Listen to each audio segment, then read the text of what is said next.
do this for free because I don't need much in life. Yeah. The true joy that I get is to watch somebody transform from broken to, you know, repaired, or whatever that means. Like, that's the most important thing.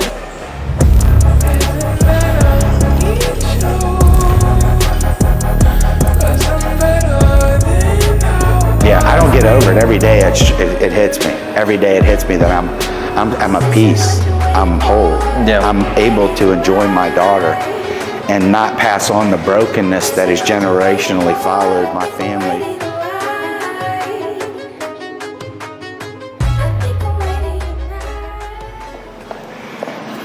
Brother, it's good to see you. You too. I've been out of the game for a minute. My last podcast that I did like this was before my HBOT therapy.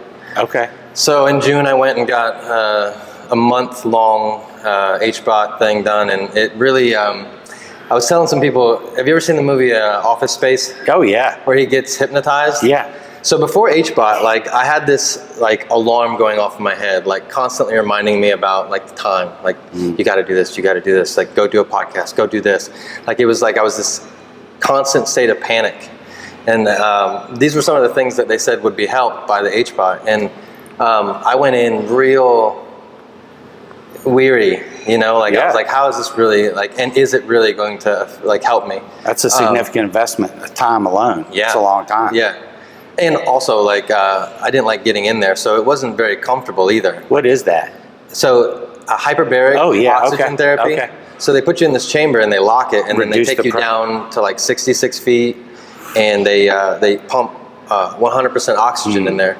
And the science is, I'll fuck up the science real easy, but the idea is that you get this oxygen to certain parts of your body under the pressure that wouldn't normally get there. It drives it. And where there's oxygen, there's, you know, there's things going on that are positive. Regeneration of cells. Yeah, and so they've been doing it for a long time for like burn victims. Yeah, and healing and stuff like that. But they're just now finding out that like there can be some real residual effects for PTSD and depression. So I was like, you know, let's go do it. And it was pretty intense. Two dives a day. I was just staying at a hotel, so it was like it was pretty intense. Right.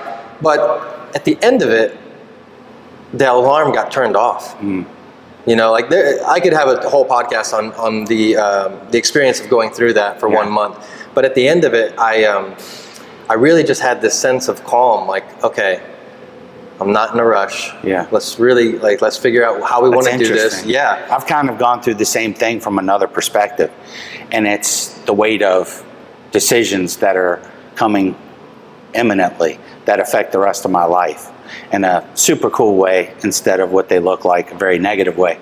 And the idea for me has been waiting. You can wait well, or you can wait poorly. And I was waiting poorly for a while. You know, I was worrying about things I had no control over, and not using the faith that I preach. And honestly, as I started switching gears from taking that off me, refusing to carry it because it isn't for me to carry, I'm not built for that, and enjoying my 8-month-old daughter, or my wonderful wife, or her mother. This is the coolest time of my life, and I was waiting poorly, and that was my alarm. But I was put in a position where I almost couldn't do anything, so it forced me to learn or get smushed. Yeah. So that's cool. Yeah, no, it's great. Like I really got to enjoy my life, and my girlfriend, and our new house, and really just settle. And I think when I did that, I realized before, when I was speaking to people, it was more like me trying to figure out like where I fit in the picture. Yeah. You know, really trying to figure out who some of these pillars from our society were, how they affected, you know, the community, how I could affect the community. If they are who they appear to be. Exactly. Yeah, absolutely. What our issues are. Yeah. So it was more of a discovery the first time around. And now I feel like after settling and enjoying my life and finding out where I fit naturally, that space is obviously in the veteran community, which I'm really passionate about, and how I can help veterans. But the direction of the conversation that I'd like to stick to and focus on is like health and wellness, and how that affects, you know, everything that we do, right? Like the idea for me is the better I feel, the more inclined I am to help others. The more inclined I am to sit and really get to know myself. That way, when I'm confronted with other ideas and other conversations, I'm not maybe dismissive or easy to put that wall up because the face insecurity's that I gone. Exactly. You're just having a real conversation. This shouldn't be a war zone. Yeah, exactly. It should be normal, right? And I've never felt more willing to do that than I do now, feeling as good as I do. And the way that I feel so good is because of the things that I do on a daily basis. And that's one of the reasons why I was really intrigued to talk to you the first time, is because my grandiose vision is to like be a partner with you. Yeah. And I know the last time we spoke, you had thrown some offers on the table to maybe come and work for you for a salary and maybe have some job perks and create a podcast for you. Yeah. But after sitting in that state of like, who am I and how do I really give myself to this community, I think I'm gonna have to respectfully decline. Yeah. And I'm gonna have to ask that if we do anything moving forward, that we're partners in a recovery mindset, and maybe make you a part of what I'm doing with the podcast, because I'd really love to grow what I'm doing. But go ahead. You know, for me, one thing that I have a skill in is I can see people who are talented, right? That normally isn't hard. I've tried to take talented people and invite them to the team, and then I've spent money watching their talent be wasted, right? And their willingness not start to come on, right? Their purposefulness. But you come with both. So take my, request of you as nothing but admiration, because I believe you. When you tell me the things that you tell me about wanting to do these things, I have zero doubt that they're true. And you know that. I've expressed that to you. And to me, that's what makes you one of the MVPs around this community. I believe you were sent here. That. You are a pivotal person that can do things in our community other people can't. People will hear you and me because of the lives we've lived that they can't hear some of these other people. And the fact that we're present in the areas where other people aren't, is going to speak volumes. So a recovery model for physical recovery, Gary and I, my business partner, have talked about this for almost 10 years now. How do we effectively come up with a recovery model that helps people to start to digress from the multitude of negative inputs that they've had their whole life, right? On all levels, So it's like untying a big knot, or paying like a big bowl of rice, but they're all different kernels, and you got to pick all these out and then triage the situation. So the only effective healing, I believe, inside is going to come when this is right or more right? So I am all for that. And whatever progresses with the podcast as funds are available, I'm all for that too, because I believe in what you're doing. And I think that you're the kind of person people will talk to, like our friend we just saw out there, Andre. He's the kind of person everybody knows is sincere. I think you carry that with you as well. I think it's very easy to see that you mean what you say. And I think that is, in and of itself, the first requirement if you really want to go out and do anything good for anybody. Yeah. And that's all traits that were taught to me in the Marine Corps, lead by example. That was the one thing, it was in my earlier days when this became the path that I decided to go down. I would say a lot of things that I didn't necessarily know or believe. I was just saying them because they helped me get through the day. Now everything that I say is anecdotal. Like, this is stuff that I do that I know for a fact will help people. And so let me just give you a picture of like what my ideal facility would look like, and you tell me how far we are from having something like that in the community. And so like day one, you come in and you get your blood work done, and you get some type of gene methylation test done, where you can really get an idea based off your blood work and your genome code what's going on inside of you, and what vitamins and nutrients and supplements that you're deficient in, and what micronutrient deficiency blood test. You get a really good picture on paper, and then we subject you to a gamut of things, cold therapy, warm therapy, prolonged fasting, grounding, breath work, yoga, meditation, all these things that have been proven to really help people recover and sleep better, which is all, like there's so many gyms in the area, right? And Yeah. everybody goes to these gyms and they do a pretty good job of beating themselves down. You're right. But we really need to focus on the recovery part of it. Absolutely. So that's my ideal place. Somewhere you can go in, you can get real treatment. True, yeah. That's not, This isn't hocus pocus. This isn't and also not backed by insurance. Right. Like they're not giving you just enough to keep you coming back. We're not prescribing you any medications that are going to have a million different side effects. Yeah. A lot of this stuff is really just it's going to suck. Like the cold plunge, for example. Oh yeah. So for the last couple months, I've been consulting a couple families. They'll come over and work out with me, and they do prolonged fasting, and they get in the cold plunge with me, and then I'll put them through a workout, and they're doing great. They love it. Cool. And I could really see that being replicated, where people can come in and they can just go through a recovery plan the way that they do a workout, and there's someone there to guide them and motivate them. That's my vision. That's my dream. The weakness there is the individuals being able to afford to pay the individuals who you would call their coach or their clinician, however you want to term it. But the person that actually is in relationship with them the first 3 months or so to get them, for lack of a better word, discipled in this process, right? So they understand the methodologies and the why and even the order that they go through these. And one of the ways we're working on it is I've gone to Italy not long ago and met with some people from Panada Corporation, the equipment company, and one of their connections has been showing me a model that he and a friend created for recovery, and it's based out of Houston, and it's basically the idea is how to help veterans. That's the whole purpose. It's a series of treatment options that people run through credit systems. So they pay for credits and then they get advised how to best use them in concert together to play them off each other well. And then they have access to a healthcare facility too. So it doesn't have the blood work, which is critical, right? And it doesn't have the educational component, which is also critical. I would overcome the educational one by putting access to tactics on YouTube. Absolutely. Right? Yeah. There are certain things. Day one, they get an email with all the links that have all the information they can go through. Yeah.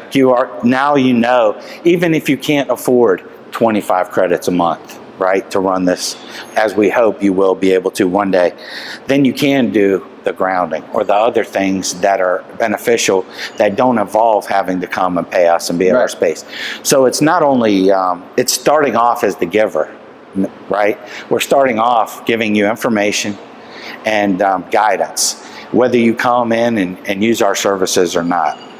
And by being able to reach into the 7 hills, as I plan to by having a small commercial square footprint in each one of those 7 hills, we can identify those veterans who most deserve the opportunity to come in here and get squared away. Absolutely. Right? And who have that hunger, they haven't given up, right? So this is a tangible way we can be a benefit to My Healthy Vet Center, right? Valor Farm. Or we can be helpful to any veteran downtown who's willing to stop us as we go around his neighborhood giving out lunches or developing relationships and say, hey, I heard what you guys are doing. Can I get in on that, right? So it's... And to your point, the Valor Farm is a great breeding ground to find those individuals because they've already taken the first step, which is submitting themselves to the process that Valor Farm is. Absolutely. And they're always looking for something. I've talked to every single one of them down there. I have really good rapport with most of them. Yeah. And, they just want to be a part of this when they're done. Yeah, they don't want to lose it. Part of the doom and gloom is that this will be done. Yeah. And they're going to have to leave there one day. When you've had a life that you're broken and nothing works, no matter how intelligent you are, the opportunities you get, your brokenness seems to always overtake you.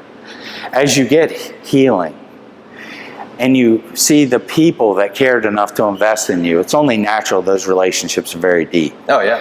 And they're valuable, right? So to take a guy from the Valor Farm who's gone through a healing process and to walk him through these, but also put him next to some folks downtown as he's stronger and more fortified, now he can be the one they lean on, right? So it starts that cascading effect.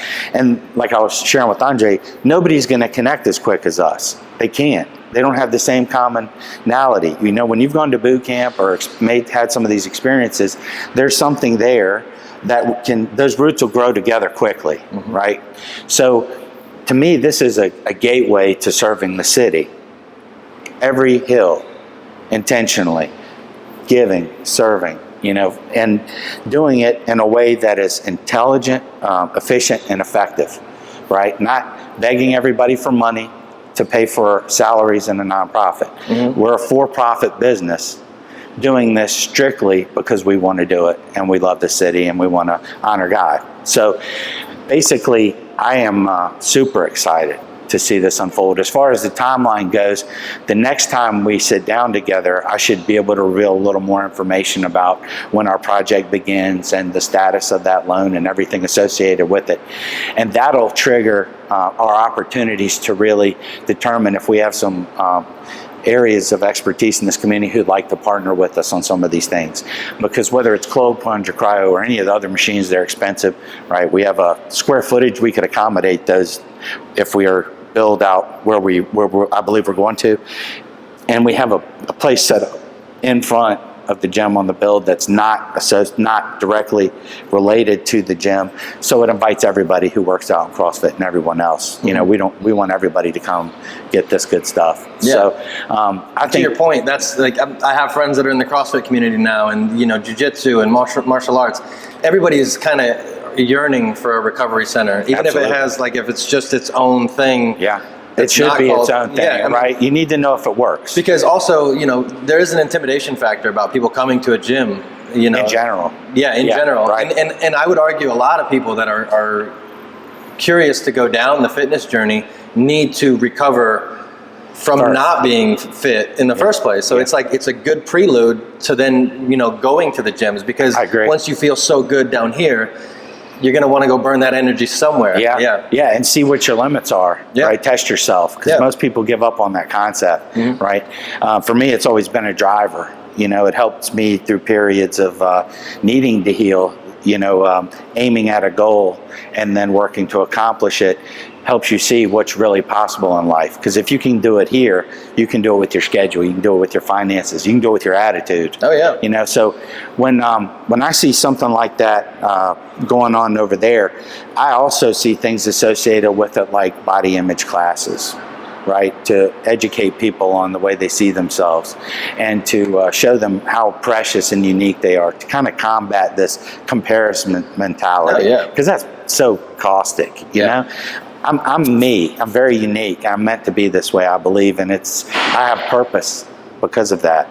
And I want other people to understand that about themselves too, to see themselves as unique and special, and especially in the downtown communities in the South.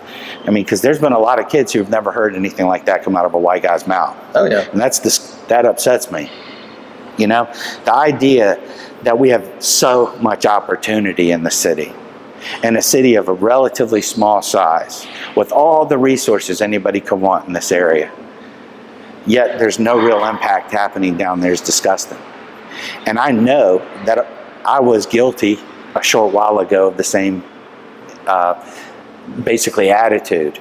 And now as I'm shifting, I'm remembering that, and I'm saying, well, we can inspire people, right? Because I'm a regular person who's basically been lifted out of destruction, and I'm aimed at a problem now, and I'm on it. And I know you are too, right? So we can show people what we can do.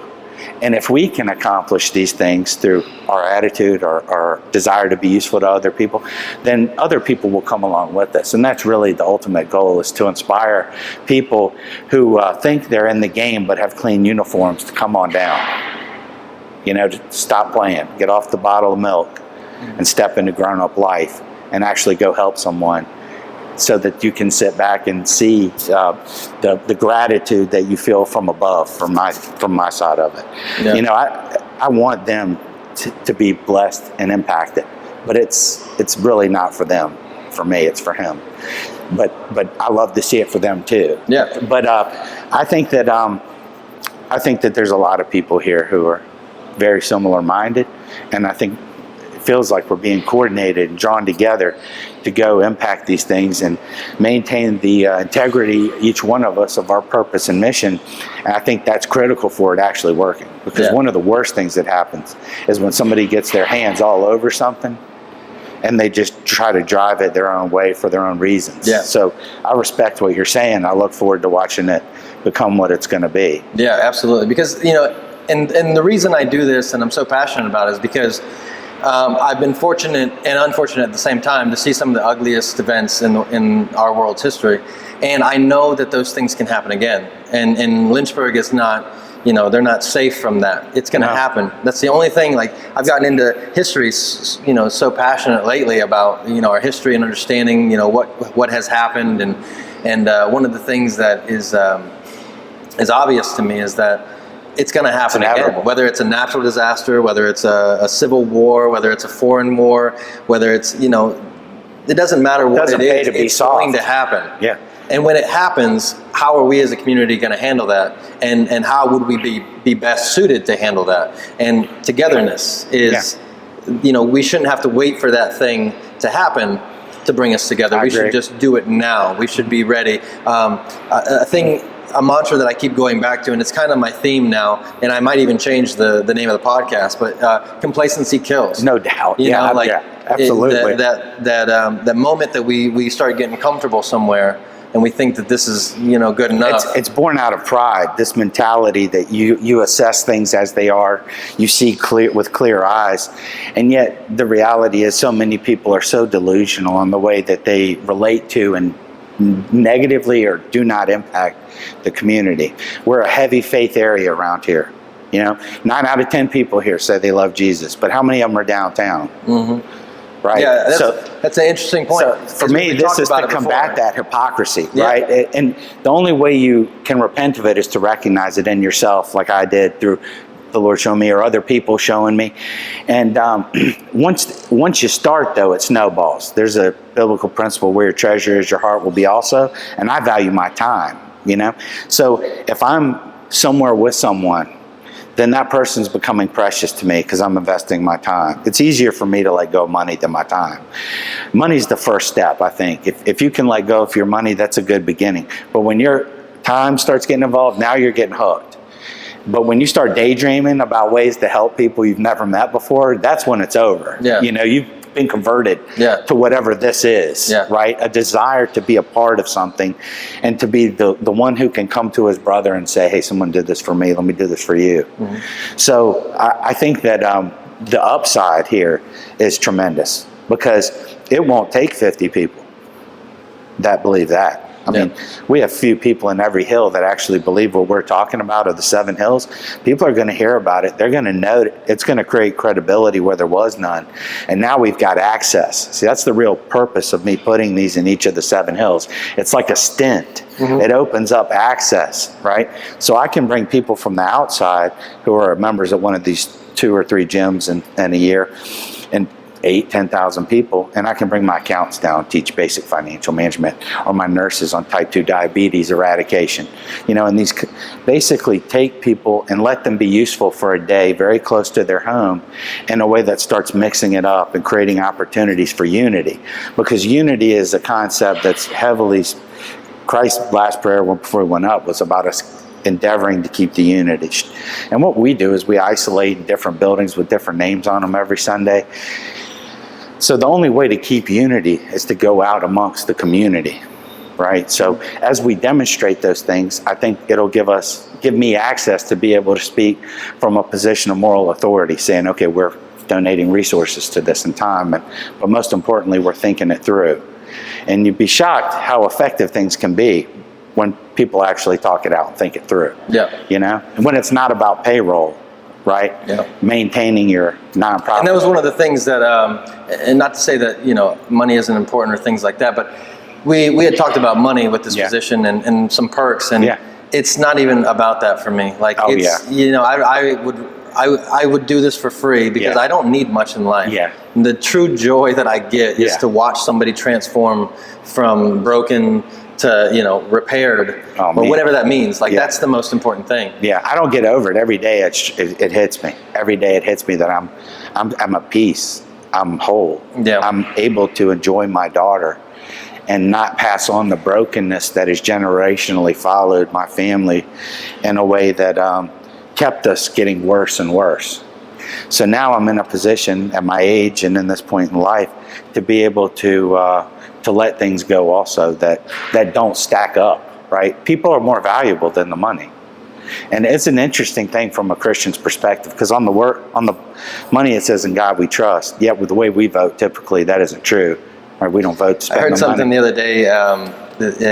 The fastest way to become a millionaire in the United States nowadays is to become a politician. Oh yeah. Yeah. So it's like, I bet preachers not far after that. I wouldn't doubt it. Yeah. And just to be clear, we've talked about this before Yeah. too, but I'll say it again Yeah. on camera, is like, you're very faith-based, Yeah. and I'm not at all. Yeah. My faith is that, my faith really lies in the fact that I don't credit myself enough knowledge to even begin to understand Yeah. what God Yeah. might be. I'm a firm believer that whatever God is, it is love more than anything. Yeah. And I try to live my life that way. Well, I told you about that parable where there's a son whose father tells him to go work in the field, and he says no, but he goes and does it anyway. And then there's another son who says, "Sure, Dad," but he doesn't go. And Jesus said, "Which one does the Father's will?" Well, I very much see that in you. You're in the field. I mean, you're there. Your heart is in alignment. What you believe, what I believe, and the way we can talk about that without it messing this up is another reason why I think we're here together. Absolutely. Right? And that's the point that I was trying to make, that, I love this. I'm very thankful for it, because I don't truly have it, but with one other person who's my accountant, and he doesn't believe, and I've known him my whole life. So it's really important to be able to see with clarity the way we appear. Right? And having been here my whole life and seen so much opportunity to do with so little impact, it's led me to believe you're not real, or we're doing it wrong, and I believe him. So basically, I think that another great benefit of this is the opportunity to show by example, with all these nonprofits available, what's possible. And to do it without going into a denomination or anything that's going to, box us in, or even ask people for money. It's going to create an opportunity where we can put a model together that is duplicable, right?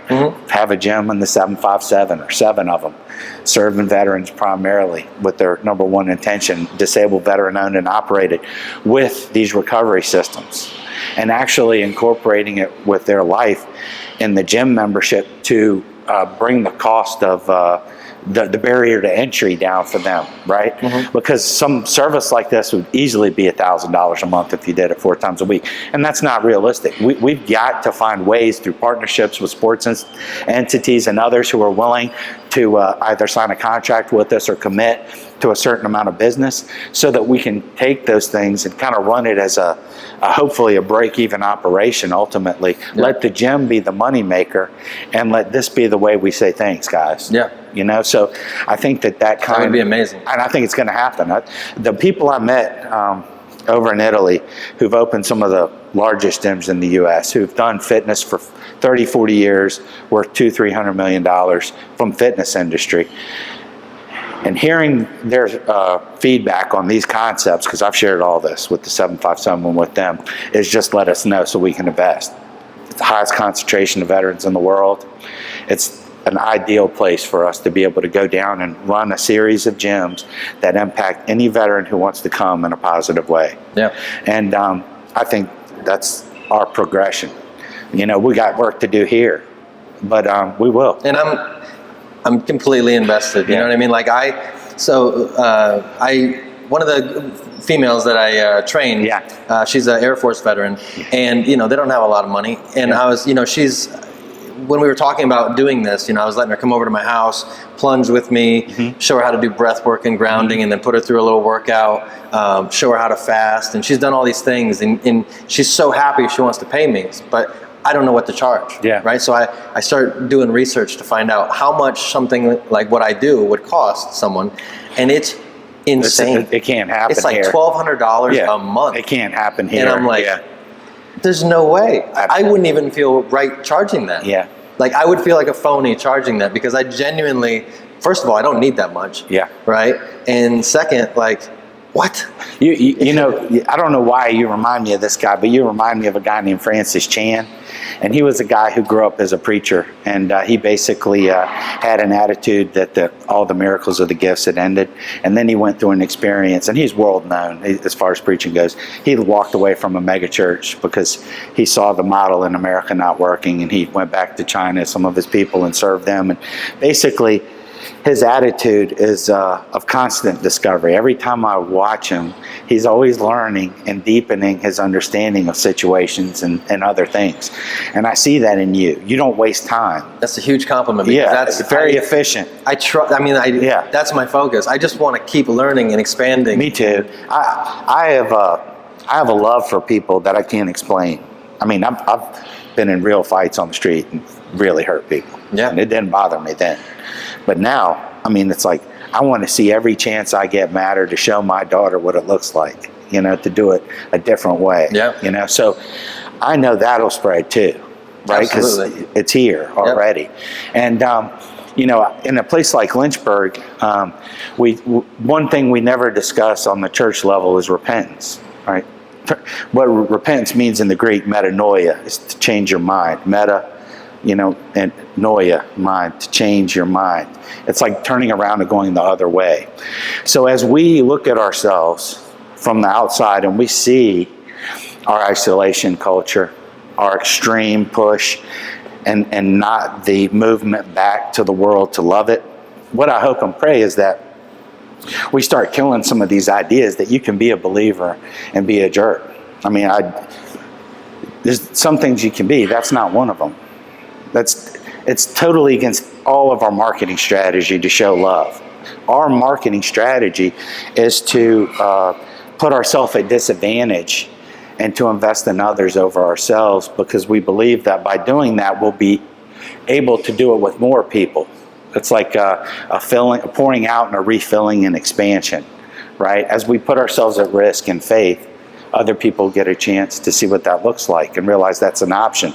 We've been doing it here with business on a high level, putting ourselves out there, doing what we're told at extreme risk. And I'll talk about that more in the future as things open up. But those kind of concepts are going to be necessary if we're going to make a swing in this country and cities to healing. We're going to need the people who are talking the cross to start acting like it, right? And I am all for holding them accountable, whatever that means. And I have a passion for that as well, because I see the money that's here and what isn't getting used.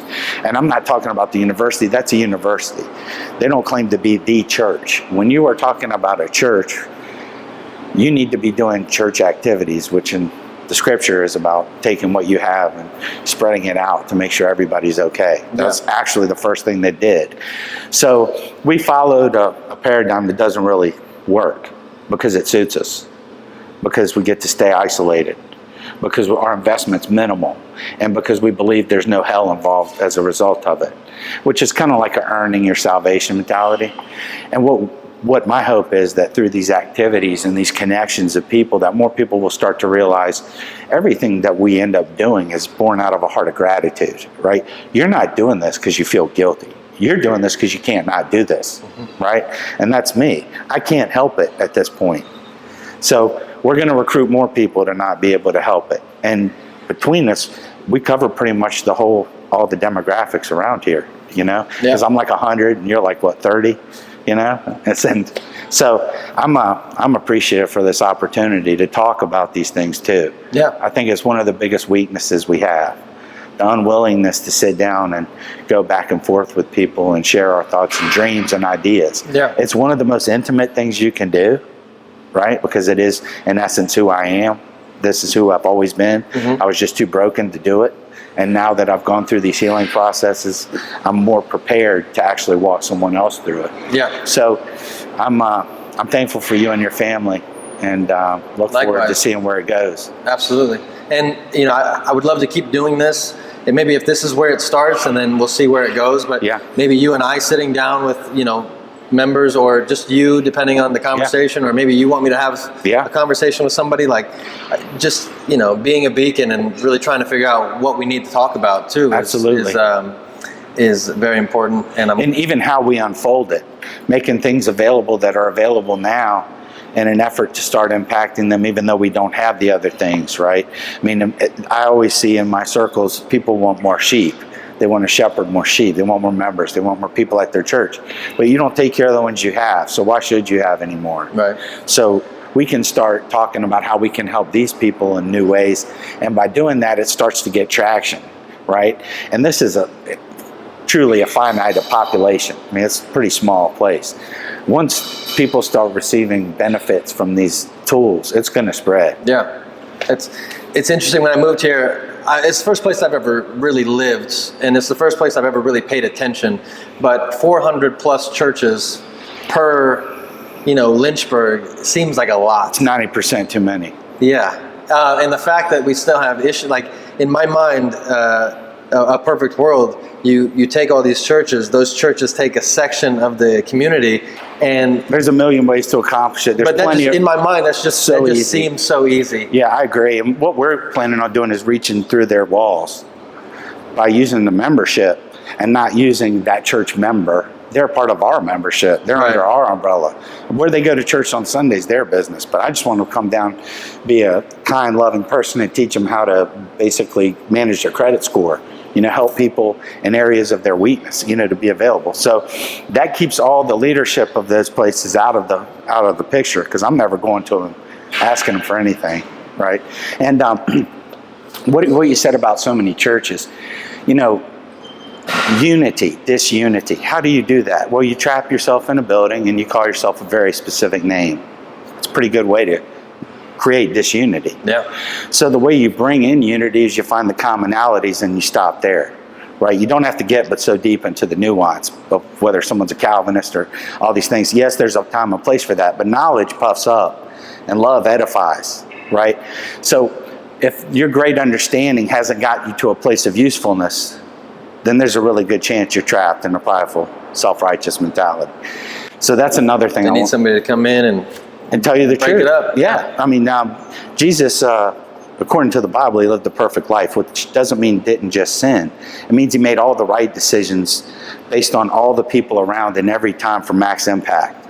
So when Jesus is on the cross and he is reminding the Father in their first moment of disconnect that they have no idea what they're doing, forgive them. Right? That's love being demonstrated perfectly in that scenario to the people who were killing him. But it's also perfect when he's in the temple flipping over their money changing tables and braiding a whip, because they got to wake up. Mm-hmm. And we need to wake up. There are a lot of people with a lot of money changing tables, but none of that money's getting to the hurting and the poor. And that's a betrayal of the cross. And that's why I'm so passionate about this. I've been healed and brought through these processes, I believe, for a reason, to help other people see what you're doing isn't benefiting you or anyone else. Come try this. You may love it, because it is. It's super gratifying to know you don't have to do anything, but to choose to do it, and then to be a part of those results. Absolutely. So I appreciate you and saying that, and I look forward to us getting to know each other better and me learning from you as well. Likewise. I think that if we get a year to build this facility, and I think that's about what it'll take, then we should be in a position to have some of these things actually ready when it opens. And if we choose to not put them over here, we can put them over here and put them upstairs, as I was sharing with you about the office. So there's a lot of different options we have, and we're working on some of those relationships now to be able to maybe secure a contract that makes it a lot more reasonable to purchase these things. Absolutely. Oh yeah. Thanks, well, I brother. appreciate your time. Yeah. And I look forward to the future. Yep. Thank you, brother. Hell yeah.